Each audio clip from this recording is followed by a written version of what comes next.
Amen. Bonjour à toutes et à tous. On va ouvrir la parole de Dieu ensemble dans 1 Corinthiens chapitre 8. 1 Corinthiens chapitre 8. Et nous lisons un verset.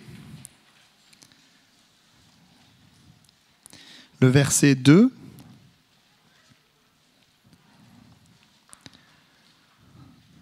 Si quelqu'un croit savoir quelque chose, il n'a pas encore connu comme il faut connaître.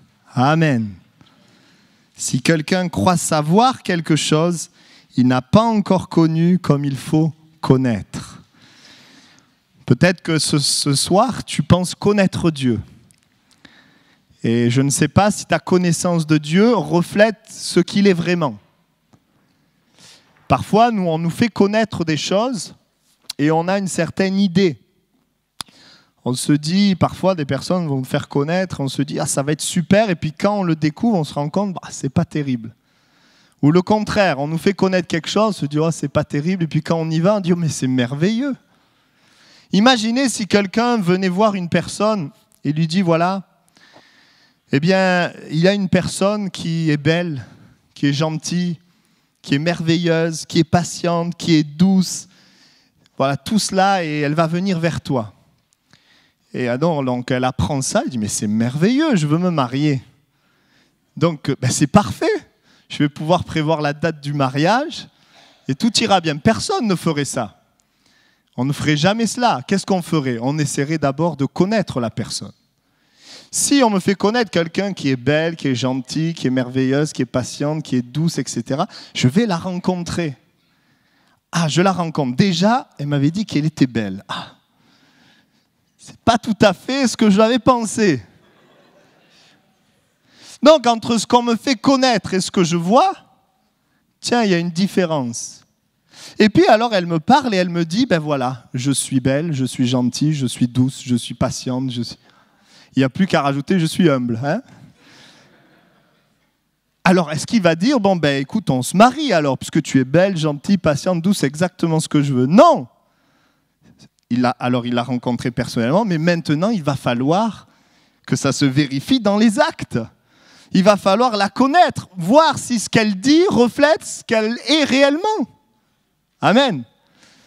Beaucoup d'entre nous, nous connaissons Dieu indirectement.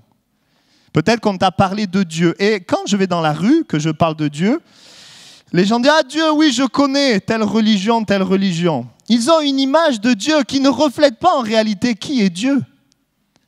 Et ce soir, tu es là avec une certaine notion de Dieu et peut-être tu vas me dire « Moi, je connais Dieu. » Tu dis cela parce que quelqu'un t'a fait connaître Dieu.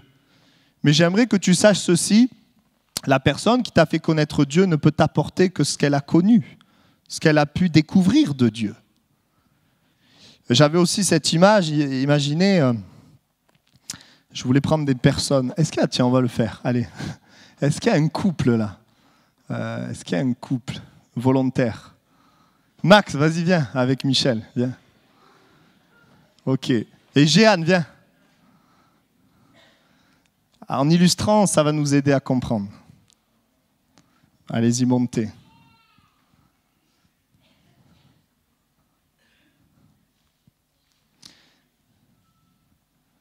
Tiens, Loïc, viens aussi. Alors voilà, on va essayer de comprendre quelque chose. On va dire que on va prendre Michel, viens Michel. Tu vas te mettre ici. Loïc, ici, voilà. Max, tu te mets ici et Jeanne ici. Voilà. Et on va dire que Max voudrait connaître Loïc, mais il ne le connaît pas, il ne l'a jamais vu. Il ne le connaît pas directement. Alors, c'est Michel. Ah non, le contraire, sinon ça ne va pas aller. Max va là-bas, pardon, et Loïc va là-bas. Et ouais, il faut que... Bon, c'est la même histoire. Loïc veut connaître Max, ok? Mais il ne le connaît pas directement. Mais Michel connaît Max et Jeanne connaît Max. Et on va imaginer, ce n'est pas le cas, mais que Jeanne n'aime pas trop Max. Voilà, il n'aime pas trop. Donc, on imagine. Donc, Loïc ne le connaît pas. Donc, Jeanne va faire connaître Max à Loïc. Il va lui dire, tu sais, c'est un gars, il n'est pas terrible, il n'est pas fiable. Enfin, il va le faire connaître en fonction de la relation qu'il a. Donc Loïc va avoir une certaine image de Max. Et puis, bon, Jeanne, il aime pas trop, mais en plus, il le voit pas souvent, vous voyez. Et puis, il va ensuite voir Michel, qui, elle, va lui donner une autre image de Max. Et là, c'est vraiment différent. Elle aime Max. Et oui, parce qu'elle est mariée avec. Hein? Donc, elle va lui dire, mais Max, il est merveilleux, il est super. Enfin, j'espère. Voilà. Et puis, elle va le dire aussi en fonction de la connaissance qu'elle a, parce qu'elle vit avec. Jeanne, lui, il le voit de temps en temps, mais elle vit avec. Donc, Loïc va se retrouver avec une image de Max qui est différente. Merci, vous pouvez tous aller vous asseoir. Il va se retrouver, ouais, on peut les applaudir.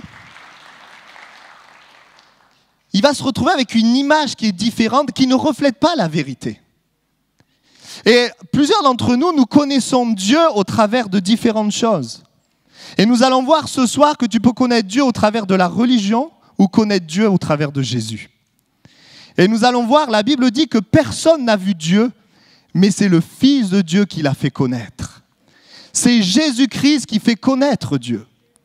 Qui peut faire connaître Dieu si ce n'est celui qui habitait avec lui? Celui qui était dans le ciel avec lui, celui qui est resté avec lui et qui est venu sur la terre. C'est Jésus-Christ qui va te faire connaître Dieu. Et ce soir, Dieu veut faire tomber les mensonges du diable sur la connaissance que tu as de Dieu, que la religion t'a donnée. Mais ce soir, il veut que tu le découvres tel qu'il est, que tu découvres l'amour de Dieu. Amen. Et donc, il y a ce texte, Jean 1,18, « Personne n'a jamais vu Dieu.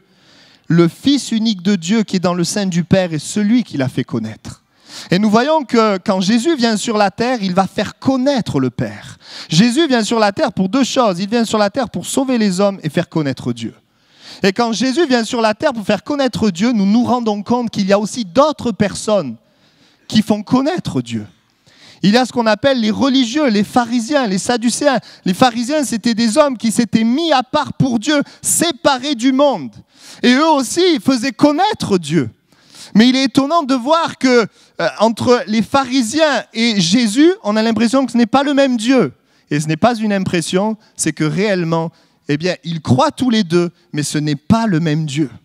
Jésus connaît Dieu et il va donner une image juste de Dieu. Les pharisiens, en réalité, ne connaissent pas Dieu. Et ils vont donner une image fausse de Dieu. Quelle est donc, et nous allons voir 5 points ce soir, quelles sont ces différences? Et je suis enthousiaste de savoir que ce soir, plusieurs vont repartir avec une vision qui correspond à qui Dieu est réellement. Et c'est un message important de savoir qui Dieu est. Pourquoi c'est important? Parce que, voyez-vous, pour pouvoir faire confiance en Dieu, nous avons besoin de le connaître tel qu'il est vraiment. Je ne peux pas confier ma vie si je ne le connais pas. Si je ne suis pas sûr qu'il m'aime. Imaginez quelqu'un, vous n'allez pas confier vos enfants si vous n'êtes pas sûr que la personne, elle est fiable. Si elle est amour, il y a la sécurité, elle a la tête sur les épaules, etc. Si vous avez un doute, vous ne confierez pas vos enfants. Et voyez-vous, pour pouvoir nous confier en Dieu, nous avons besoin de le connaître tel qu'il est vraiment. Et vous savez, quand on le connaît tel qu'il est, on a envie de courir dans ses bras. Amen. C'est tellement important ce soir que tu réalises qui Dieu est vraiment. Amen. Alors nous commençons dans la parole de Dieu, et ce soir le Seigneur est capable de changer ta vision de Dieu. Nous avons ici des personnes qui ont une vision limitée de Dieu et une vision altérée de Dieu. Ce soir, Dieu veut donner une vision qui correspond à la réalité et la vérité. Vous savez, Dieu nous a donné sa parole pour découvrir qui il est réellement, qui il est vraiment. Et Jésus, on dira de Jésus qu'il est la lumière pour éclairer les nations. Jésus, en fait, est la lumière, celui qui va t'éclairer sur Dieu, qui va te permettre de connaître Dieu tel qu'il est vraiment. Et tu vas voir, quand tu lis la Bible, tu vas voir que entre les religieux et Jésus, mais c'est vraiment différent. Jésus n'était pas un religieux, et les religieux n'étaient pas comme Jésus. Il y avait vraiment une différence. Et nous ne sommes pas appelés à être des religieux, nous sommes appelés à être comme Jésus. Amen. Alors, quelles sont ces différences? Premièrement, Matthieu chapitre 23, versets 3 à 4.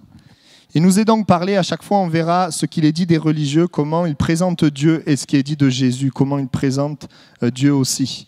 Matthieu 23, versets 3 à 4.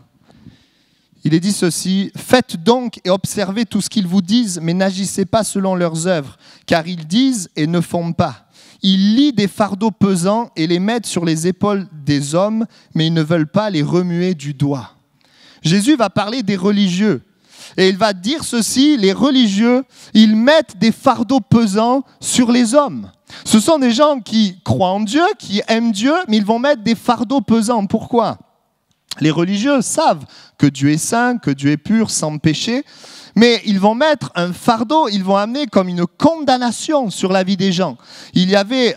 Dans les religieux avaient toutes sortes de lois à respecter, de traditions qu'ils imposaient aux hommes. Et les hommes devaient appliquer ceci afin de ne pas être jugés par Dieu. Et c'était comme un poids qu'on mettait sur leurs épaules. Et donc, les hommes se retrouvaient à essayer de respecter la loi avec un poids qui est là. Vous êtes pécheur, il faut respecter la loi. Donc, il y a ce poids qui est là. Et comme il n'y arrive pas, parce que la Bible nous montre qu'aucun homme ne peut arriver à vaincre le péché, eh bien, cela amène l'hypocrisie, cela amène à cacher les péchés, cela amène à maintenir les gens dans la crainte, dans la condamnation et dans la culpabilité. Et pourtant, les religieux sont là, les pharisiens, saints, séparés. Eh bien, ils veulent que les gens soient saints comme Dieu, mais ils mettent un fardeau pesant. Et c'est ce que la religion peut faire, mettre un fardeau pesant sur les épaules par rapport à ce péché, cette condamnation qui est là. Mais qu'est-ce que Jésus, lui, va faire? Jésus va également montrer que Dieu n'accepte pas le péché, que Dieu est saint, que Dieu est pur, que Dieu ne peut pas accepter le péché. Mais Jésus, à la différence des pharisiens, va montrer un Dieu qui vient décharger les péchés des hommes. Les religieux viennent charger, mettre comme un joug sur les épaules. Jésus va présenter ce Dieu qui vient nous décharger. Et qu'est-ce que Jésus va faire pour que Dieu puisse décharger les pécheurs, pour enlever le poids du péché, enlever les fardeaux? Qu'est-ce que Jésus va faire? Eh bien, Jésus va accepter de prendre le fardeau de l'homme sur lui-même. Il va accepter de prendre les péchés des hommes sur lui-même, afin que la condamnation, le jugement ne tombe pas sur les hommes, mais tombe sur lui, pour que les hommes puissent être déchargés de leurs péchés. Et Jésus va faire connaître ce Dieu d'amour qui vient te décharger du poids du péché, de la condamnation, de la culpabilité. Il vient te délivrer de la puissance du péché, parce que Dieu sait que le péché détruit la vie des hommes. Il ne vient pas pour t'accabler, il ne vient pas pour te condamner, mais il vient pour te pardonner et pour te délivrer. Et donc, pour que cela soit possible, parce que Dieu est saint, Jésus a marché sur la terre dans la sainteté et a accepté de prendre ce poids du péché, de mourir. Autrement dit, justice a été faite. Parce que Dieu ne peut pas juste enlever le péché comme pour dire c'est pas grave. Si, le péché c'est grave. Mais il a accepté que le jugement, la condamnation tombe sur lui pour que toi, tu connaisses la grâce de Dieu, le pardon de Dieu, pour que ce soir, tu sois déchargé. Jésus est celui qui fait connaître ce Dieu qui nous décharge de nos péchés. Non seulement de nos péchés, mais aussi de toutes sortes d'autres fardeaux. La maladie, des besoins, des problèmes qui peuvent être là. Lorsque nous regardons la Bible, la parole de Dieu, nous voyons que Jésus guérissait les malades. Il guérissait les personnes qui étaient malades. Jésus fait connaître ce Dieu qui est l'Éternel, qui guérit, le Dieu qui guérit. Parce qu'il aime les hommes, il veut guérir les corps malades. C'est ce que nous voyons dans les évangiles, dans les épîtres. Nous voyons que dans les évangiles, Jésus guérissait ceux qui étaient malades. Parce que nous avons un Dieu qui veut ôter les fardeaux. Et je voudrais te dire ce soir que le Dieu que nous prêchons et que nous servons, c'est un Dieu qui ôte les fardeaux. C'est un Dieu qui pardonne les péchés. C'est un Dieu qui nous délivre de nos péchés. Parce que Jésus-Christ en a payé le prix. Jésus-Christ en a payé le prix. Amen. Il est dit aussi qu'à la croix du Calvaire, Jésus-Christ a accompli une œuvre extraordinaire où chaque personne qui croit en lui peut vivre une vie nouvelle. Et il est dit qu'à la croix, nous avons été crucifiés avec lui Et nous pouvons vivre une vie nouvelle avec son esprit en nous, une puissance en nous, une force en nous pour ne pas pécher, mais pour être vainqueur sur le péché. Amen. Et d'ailleurs, Jésus dira ceci, dans Matthieu 11, 28, dira « Venez à moi, vous tous qui êtes fatigués et chargés, et je vous donnerai du repos. » Dans un autre texte où il parlera de Dieu, il dira 1 Pierre 5, 7, « Déchargez-vous sur lui de tous vos soucis, car lui-même prend soin de vous. » Et je voudrais te dire ce soir que le Dieu que nous prêchons est là pour te décharger de tes fardeaux. Il n'est pas là pour rajouter des fardeaux, pour mettre des fardeaux, pour te condamner, te culpabiliser. Mais il est là pour te libérer. Il est là pour te pardonner. Amen. Deuxièmement, dans Matthieu 23, 13, il est dit « Malheur à vous, scribes et pharisiens hypocrites, parce que vous fermez aux hommes le royaume des cieux, vous n'y entrez pas vous-même et vous n'y laissez pas entrer ceux qui veulent entrer. » Deuxièmement, les religieux donnent une image du ciel, montrent un accès difficile au ciel, empêchent les hommes d'être sauvés, d'avoir la vie éternelle. Une image d'un accès difficile à Dieu. Combien de gens voient Dieu comme un Dieu lointain, inaccessible, comme si le ciel, la vie éternelle, c'était quelque chose de lointain, de difficile à obtenir. Et nous savons que les religieux étaient là et il y avait toutes sortes de rites, il y avait toutes sortes de pratiques.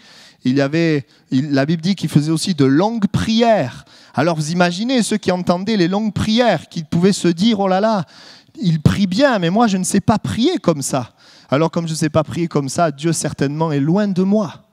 Et donc il mettait comme une distance entre Dieu et les hommes. Mais Jésus vient sur la terre. Et Jésus, lui, va montrer que le ciel est ouvert. Et lui-même va ouvrir le ciel. La Bible dit que lorsque Jésus meurt à la croix du Calvaire, le ciel est ouvert pour tous ceux et celles qui croient en lui. Et c'est extraordinaire parce que quand on regarde, d'abord les religieux, on voit que la porte pour aller au ciel, bien souvent, c'était des œuvres. Il fallait faire des œuvres, il fallait mériter. C'est comme si c'est lointain, il faut faire du bien pour essayer de rattraper le mal. Mais en réalité, il n'y a jamais d'assurance, jamais de certitude. Les œuvres des hommes, les mérites des hommes, en réalité, ne peuvent pas nous ouvrir le ciel. On essaye de bien se comporter, on essaye de faire tout ce qu'il faut, mais c'est comme si c'était toujours inaccessible. Et vous savez, aucun bien ne peut rattraper le mal commis. Mais Jésus nous a ouvert la porte. Et Jésus, comme je l'ai dit tout à l'heure, est mort sur la croix pour régler le problème de séparation avec Dieu. Oui, le péché nous séparait de Dieu. Mais Jésus-Christ est mort afin que ce mur de séparation tombe et que tout homme qui croit en lui soit sauvé. Et Jésus, alors que pour les religieux, la porte, ce sont les œuvres et les mérites, la parole de Dieu nous montre que c'est Jésus la porte. C'est son œuvre, lui-même est la porte. L'œuvre de la croix est la porte. Et si ce soir, je crois en ce Jésus-Christ, je crois à ce qu'il a fait pour ma vie, j'entre dans le ciel. Mon nom est inscrit dans le ciel. Je connais, comme le disait pasteur Daniel, je connais dans mon cœur le ciel. Je peux ce soir vivre la paix dans mon cœur. Je peux ce soir repartir léger. C'est possible. Pourquoi ? Parce que Jésus nous a ouvert le ciel. Ce soir, le ciel est ouvert. Il faut simplement nous abandonner à ce Jésus. Croire dans ce que ce Jésus a fait, dans ce que Jésus a fait. Matthieu 18, 3, il est dit ceci, je vous le dis en vérité, si vous ne vous convertissez et si vous ne devenez comme les petits enfants, vous n'entrerez pas dans le royaume des cieux. Jésus nous dit qu'il faut être comme des petits enfants pour entrer dans le royaume. Et vous savez, en fait, Jésus est en train de dire, l'accès au royaume n'est pas compliqué. Il n'y a pas besoin de beaucoup d'argent, pas besoin de beaucoup d'intelligence, pas besoin de beaucoup de choses. Non, être comme des enfants. Pourquoi ? Parce que la Bible nous dit dans Éphésiens 2,8 que nous sommes sauvés par grâce et par la foi. Par grâce et par la foi. Et l'image du petit enfant, c'est ça. Le petit enfant, il croit et le petit enfant, il ne mérite pas. Nous sommes sauvés par grâce, c'est-à-dire nous ne méritons pas, mais Jésus l'a mérité pour nous. Et donc ce soir, le ciel est ouvert. Dieu peut me sauver parce que Jésus m'a ouvert le ciel. Et par la foi, je crois en lui. Je crois dans ce qu'il a fait pour moi. Amen. Et dans un autre texte, il est dit, vous avez reçu gratuitement, donnez gratuitement. C'est gratuit ce soir. Le salut est gratuit, la vie éternelle est gratuite. Parfois, je fais l'étude du salut et parfois je suis là et je dis, mais vous ne vous rendez pas compte? Le ciel est ouvert. Jésus est prêt à vous sauver. Jésus est prêt à vous pardonner. Le seul problème, c'est les raisonnements des gens. C'est juste ça. Mais si je laisse mes raisonnements et que j'accepte cette parole, alors je suis sauvé. Et vous savez ce qui nous fait laisser nos raisonnements? C'est de comprendre, de saisir que Dieu nous aime. C'est de réaliser qu'il nous aime. Réaliser qu'il nous aime, que sa parole est vraie. Oui, il donne gratuitement ce soir. Amen. Il est accessible. Et si c'est vrai que dans la parole, on voit les religieux qui faisaient pour l'apparence de longues prières, et en plus de cela, ils priaient, pas pour parler à Dieu, il est dit pour être vus des hommes. Donc quand ils priaient, c'était juste pour qu'on voit leurs prières. Et le pauvre homme qui est là, qui veut vraiment rencontrer Dieu et qui l'entend, il se dit, mais vu qu'il prie comme ça, mais moi, c'est même pas la peine de m'approcher de Dieu. Mais Jésus va venir. Et dans la parole de Dieu, il est dit que Jésus nous a réconciliés avec Dieu. Et une fois que Jésus nous réconcilie avec Dieu, eh bien la Bible dit, quand tu pries, entre dans ta chambre, ferme ta porte et prie ton Père qui est là dans le secret, dans le lieu secret. Et ton Père qui voit dans le secret te le rendra. Il dira en priant, ne multipliez pas de vaines paroles. Et oui, Dieu entend les prières courtes. Et il entend les prières qui viennent du cœur. Il nous invitera à demander à notre Père. Il nous invitera à lui parler. Jésus a montré qu'il est ce Dieu-là, ce Dieu qui nous a ouvert le ciel, ce Dieu qui est proche. Tout est accompli pour que ce soir, tu sois sauvé. Ne repars pas avec le doute. Si le péché n'est pas un problème pour Dieu, le problème c'est le doute. Mais ce soir, décide de faire confiance en Dieu pour ta vie. Et tu verras combien il y a un bonheur dans notre cœur, une paix et une joie. Amen. Troisièmement, dans Matthieu chapitre 23, verset 14, il est dit « Malheur à vous, scribes et pharisiens hypocrites, parce que vous dévorez les maisons des veuves. » Les religieux demandaient aux hommes, prenaient aux hommes pour apporter à Dieu. Et la religion, parfois, nous demande beaucoup pour Dieu. Il nous demande d'apporter, de faire beaucoup pour Dieu. Ils dévoraient les maisons des veuves. Et puis un autre texte nous dit, Matthieu 23, verset 23, « Malheur à vous, scribes et pharisiens hypocrites, parce que vous payez la dîme de la menthe, de l'âneth et du cumin, et que vous laissez ce qui est plus important dans la loi, c'est-à-dire la justice, la miséricorde et la fidélité. C'est là ce qu'il fallait pratiquer sans négliger les autres choses. » Oui, les religieux étaient bons pour donner à Dieu, donner des choses à Dieu. Mais par contre, pour manifester l'amour, pour donner aux hommes, ça c'était difficile. Pour pratiquer la justice, la miséricorde, la corde tendue vers la misère, ça c'était difficile. Mais quand Jésus vient sur la terre, il nous fait connaître Dieu. Et il nous fait connaître ce Dieu, non pas ce Dieu qui nous demande, mais il nous fait connaître ce Dieu qui nous donne. Il est un Dieu qui nous donne. Amen. Et quand, à un moment donné, Jean va demander « Es-tu celui qui doit venir ou devons-nous en attendre un autre ?» Jésus va lui répondre « Allez rapporter à Jean ce que vous entendez, ce que vous voyez. Les aveugles voient, les boîtes marchent, les lépreux sont purifiés, les sourds entendent, les morts ressuscitent et la bonne nouvelle est annoncée aux pauvres. En d'autres termes, dites-lui que Dieu donne. Il donne la guérison, il donne la délivrance, il donne. C'est un Dieu qui donne. C'est un Dieu qui donne, qui répond aux besoins de l'homme. C'est un Dieu qui s'intéresse à ce que tu es en train de vivre aujourd'hui dans ton cœur, dans ta vie. C'est un Dieu qui donne. Et lorsque Jésus vient sur la terre, eh bien, il va montrer par sa vie que c'est un Dieu qui donne. Dès que les gens viennent vers lui, jamais Jésus ne va se détourner des besoins des hommes. Mais Jésus va répondre aux besoins des hommes. Il est en train de montrer le cœur du Père, le cœur de Dieu. Et je voudrais te dire ce soir que le cœur de Dieu est enclin à te donner dans ta vie. Lorsqu'un malade venait, il le guérissait. Lorsque quelqu'un d'opprimé venait, il le délivrait. Lorsque des hommes, des femmes ont faim, il pourvoit la nourriture, même physique. Parce qu'il est ce Dieu qui donne. Jésus va montrer. Et Jésus va finir son existence en donnant encore. Il donne sa vie. Il donne sa vie. Jésus, en donnant, montre que Dieu est un Dieu bon qui aime donner aux hommes. Je voudrais te dire que Dieu aime donner. Combien de gens prient Dieu avec cette pensée que Dieu ne veut pas donner? Que Dieu est comme quelqu'un qui nous regarde d'en haut, les bras croisés. Je voudrais te dire, le cœur de Dieu, c'est un cœur qui donne aux hommes. Parce que Dieu a créé l'homme.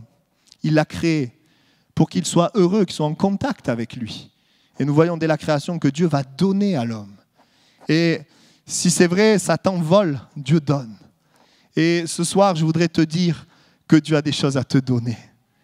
Mais il veut le faire ce soir. Vous vous rappelez qu'il est le Dieu d'aujourd'hui. Est-ce que tu n'as pas des besoins dans ta vie?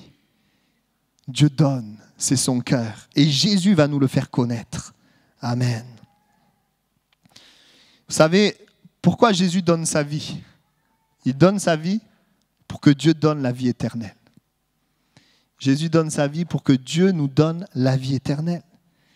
Et Jésus va montrer que Dieu donne aussi son royaume à ses enfants. Vous savez, quand vous acceptez Jésus, tout le royaume de Dieu, son amour, sa paix, sa joie, sa puissance, ses œuvres, ses plans, tout ce qu'il a, il veut le donner. Il veut le donner. Mais il ne peut pas donner son royaume tant qu'on n'est pas d'abord ses enfants. Il nous appelle à lui. Et au départ, il nous donne pour nous montrer qu'il nous aime. Avant que nous le connaissions, il nous donne pour nous montrer qu'il s'intéresse à nous. Mais une fois que nous lui donnons notre vie, il peut davantage déverser ses grâces sur nos vies. Amen. Quatrièmement, Matthieu chapitre 9, verset 11. Les pharisiens virent cela et ils dirent à ses disciples, « Pourquoi votre maître, donc il s'agit de Jésus, mange-t-il avec les publicains et les gens de mauvaise vie ?» Les religieux montrent un Dieu qui est un Dieu pour des gens bien et des gens qui le connaissent. Mais Jésus montre que Dieu est venu pour des pécheurs et des gens qui ne le connaissent pas. Je voudrais te dire ce soir, cette réunion-là, elle est faite pour les gens qui ne le connaissent pas. Cette réunion-là, elle est faite pour des pécheurs. Et la religion a montré un Dieu qui est pour des gens bien. Mais moi, tu sais, Dieu, ça ne peut pas être pour moi, parce que moi, ma vie, elle est comme ça, comme ça, comme ça. La religion a donné une image à un Dieu qui est là que pour des gens bien. La religion a donné une image d'un Dieu qui est là pour les gens qui le connaissent. Moi, je le connais. Donc, c'est pour moi. Toi, tu ne connais rien à la Bible. Tu n'as jamais lu la Bible. Ce n'est pas pour toi, Dieu. Non, la parole de Dieu nous montre, Jésus va venir montrer que Dieu est le Dieu qui s'intéresse à ceux qui ne le connaissent pas. Et c'est ça l'amour de Dieu, c'est que Jésus fait le premier pas vers toi. Il n'attend pas que tu le connaisses, il n'attend pas que tu changes. Il vient vers toi tel que tu es pour te faire du bien. Parce que la Bible dit que Dieu prouve son amour en ce que lorsque nous étions encore pécheurs, Christ est mort pour nous. C'est-à-dire qu'il fait le premier pas. Il n'attend pas qu'on change, mais alors qu'on est pécheur, il donne. C'est le cœur de Dieu. Et il n'attend pas qu'on le connaisse. Tu peux être là ce soir, te dire, moi je ne connais rien, je ne connais pas la Bible, je ne connais pas l'Église, je ne connais pas les gens, je ne connais rien. Eh bien, tu es un bon candidat pour que Dieu te bénisse. Alléluia! Parce que Dieu s'intéresse à toi.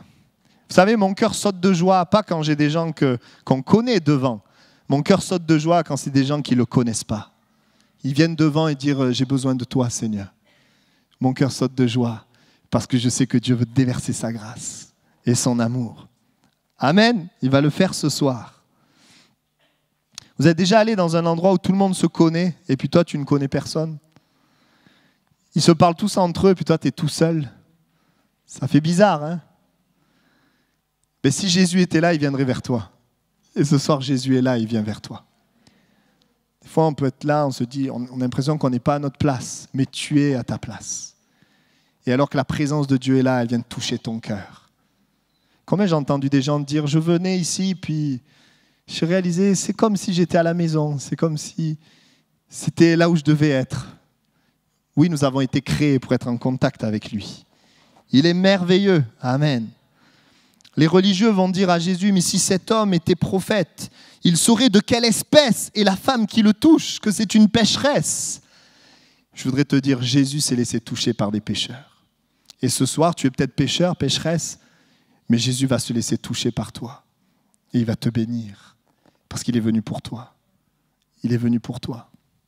Amen. Et pourtant, le péché a perverti, avili, détruit. Pourquoi Jésus vient vers nous alors que nous sommes pécheurs? Parce que nous avons de la valeur. Et ce n'est pas parce que le péché nous a détruits, avilis, pervertis que nous n'avons pas de valeur. Jésus nous voit avec de la valeur et il a un avenir pour nous. Et il vient avec son amour et c'est son amour qui vient nous délivrer de la puissance du péché. C'est ce qu'il veut faire encore ce soir. Il veut se faire connaître à ceux qui ne le connaissent pas. Amen.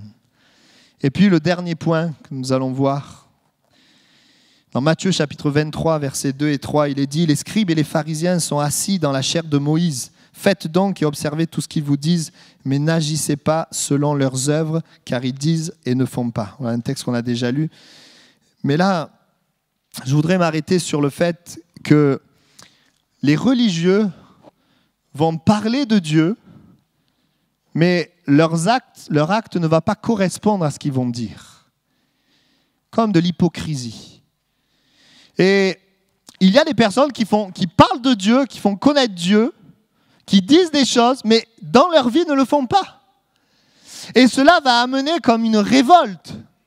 Cela va amener un dégoût, un éloignement. Mais j'aimerais te dire, Jésus nous a fait connaître Dieu comme le Dieu qui dit et qui fait ce qu'il dit.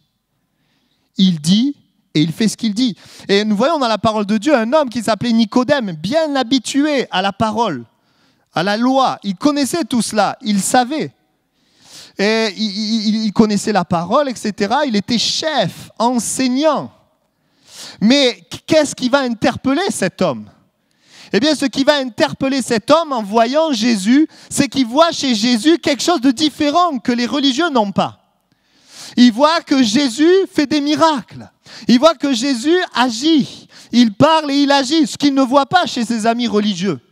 Ses amis religieux parlent, mais il n'y a pas d'action, pas de puissance. Et c'est pour ça qu'il va venir vers Jésus. Et il va dire à Jésus, mais Rabbi, nous savons que tu es un docteur venu de Dieu, car personne ne peut faire ces miracles que tu fais si Dieu n'est avec lui. En effet, il va voir que, mais Jésus, lorsqu'il parle, il y a quelque chose qui se passe. Dieu est vraiment avec lui.